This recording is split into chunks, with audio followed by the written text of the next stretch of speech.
বউ সেজে বসে আছে রত্না। সে সুন্দরী, একটু নয় বেশ সুন্দরী।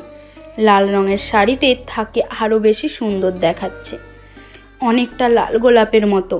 মেয়েটি কিছুদিন হলো পড়াশোনা শেষ করেছে। এই জীবনে তার ভালোবাসার গল্পটাও অপূর্ণই রয়ে গেল। এত বছর ধরে চেষ্টা করেও ঈশানকে ফেলো না সে। শেষবেলায় এসে অন্য কাউকে বিয়ে করতে হচ্ছে। সিংহাবাড়ির সকলে এলেও ঈশানের দেখা পাওয়া গেল না। সে আসেনি। রত্না ছেলেটার নাম্বারে কল করলো, রিসিভ হলো। সেই সাথে শোনা গেল দীর্ঘশ্বাস। আপনি কোথায় আছেন? বরযাত্রী আনতে যাচ্ছি। মানে? মজা করে বললাম। আসছেন না কেন? আসবো না। তাহলে আমি কিন্তু বিয়ে করব না। দেবদাস হয়ে যাবে আমার মতো? ওহ না, তুমি কেমন করে দেবদাস হবে? তুমি তো দেবদাসই হবে। ওর এই রসিকতার রত্নার চোখে জল চলে এলো। আর কথা হলো না ওদের। রত্নার বর এসে গেছে, দেখতে ভালো, টাকা পয়সারও অভাব নেই। তবে রত্নার মনের আক্ষেপটা বুঝি রয়েই যাবে। বেদনাটা কখনোই ছোট করে দেখার বিষয় না। ছোঁয়ার চোখে মুখে অন্যরকম ত্রুটি। ধার কোলে ফুটফুটে ছেলে সন্তান। বাচ্চাটার বয়স 3 মাস হলো। বিয়েতে আসার কথা ছিল না, কিন্তু অলোকও ছাড়ছিল না। ওর ধারণা ঘোরাফেরা করলে ছোঁয়ার মন ভালো থাকবে। তাছাড়া রত্না দেশের বাইরে চলে যাচ্ছে, বিয়ের পর আর দেখা করার সুযোগ নেই। ঈশান একটা দীর্ঘশ্বাস ফেলে বাড়ির ভেতর প্রবেশ করলো। সে এত সময় বাইরেই ছিল, দূর থেকে ছোঁয়াকে দেখে চলেই যাচ্ছিল। তবে কি মনে করে যেন হেলো আবার।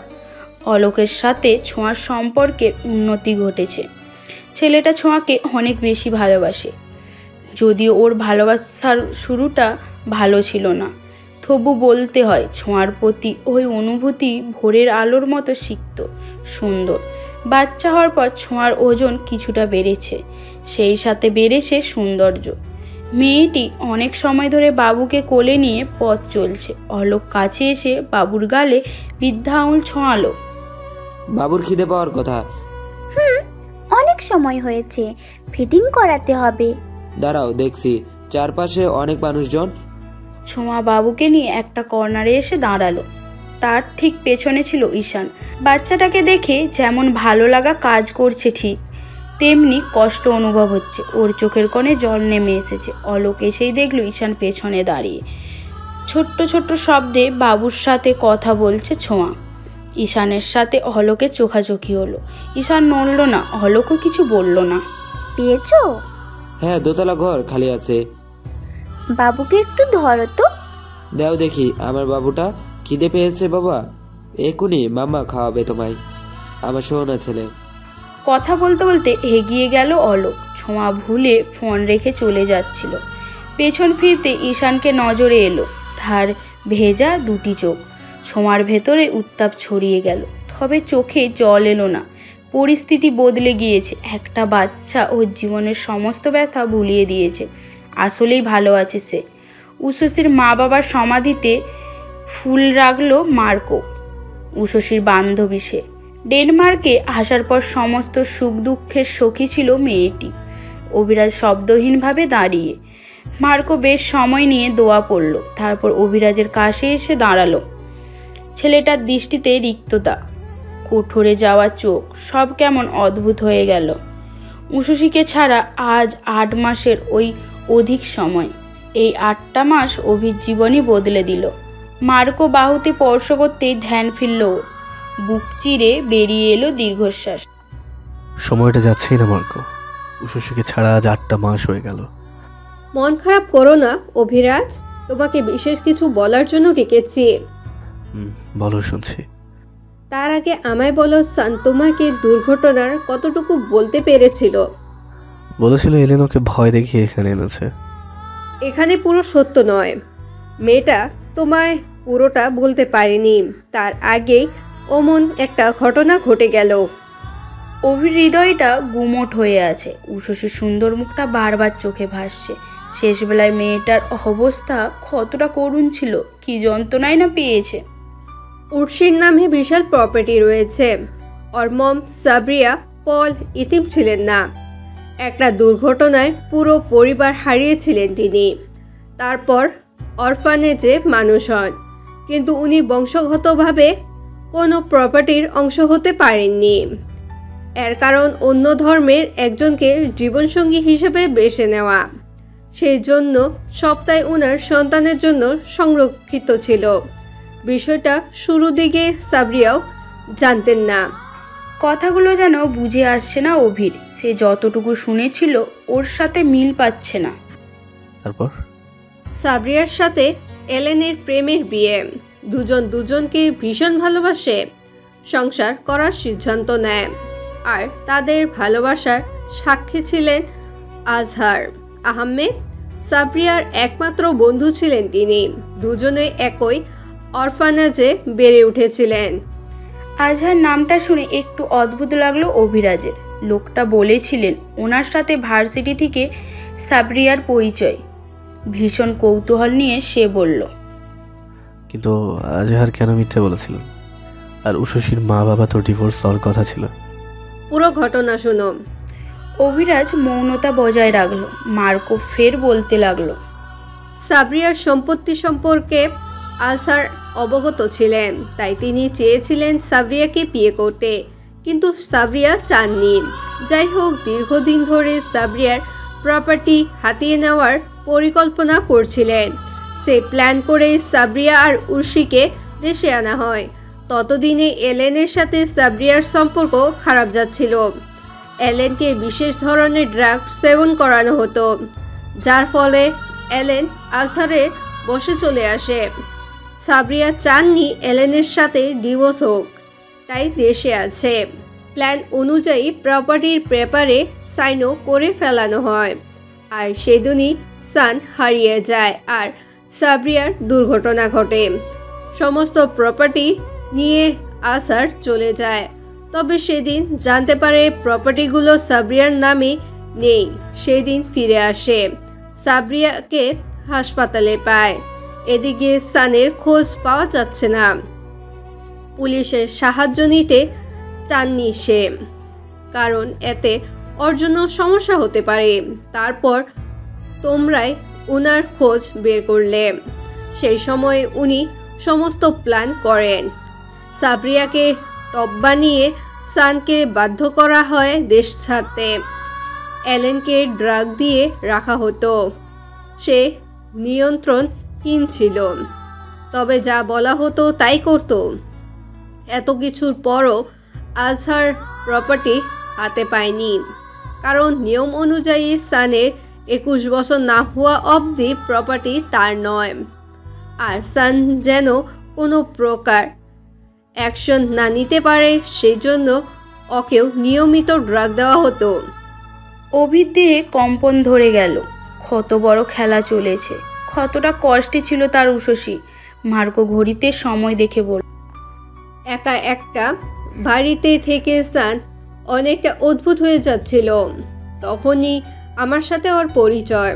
আমার সাথে নিয়মিত বাড়ি যাওয়া আসা করত। তখন ও সুখে থাকতো। আমাদের বন্ধুত্ব গাঢ় হয়। তোমার ব্যাপারে সান সবটা জানিয়েছিল আমায়। আমি বারবার চেয়েছি ও মুক্তি পাক। গড আমার কথা শুনেছিলেন, তাই সেদিন ডেনমার্কে এলে সেদিন আমি দেখতে পাই।